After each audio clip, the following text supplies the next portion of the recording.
Apat na sospek sa pagpatay sa barangay kapitan sa Quezon City na aresto. Ang detalye mula kay Alan Francisco. Alan.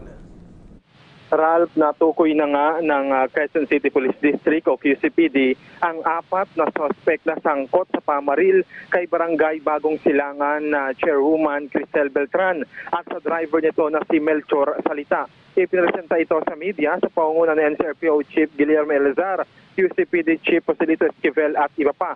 Ang apat na suspect ay kinilalang sina Teofilo Formanes, Market Inspector sa Commonwealth Market, ang magkapatid na sina Ruel Huwab at Orlando Huwab at si Jopi Huwab.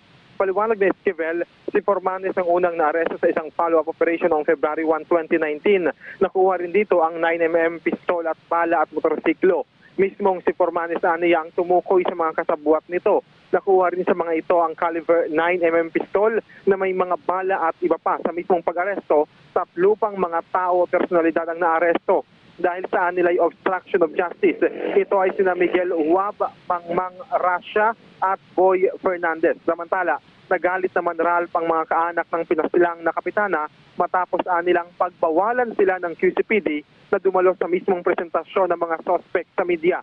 Iginit din ng anak ni Beltran na si Wenzel na politika ang nasa likod ng pagpatay sa kanyang nanay. Pero kung ang NCRPO ang tatanungin, bukod sa politika, marami pang pwedeng maging anggulo ng pagpatay sa kapitana. At yan ang latest, Alan Francisco para sa Bayan.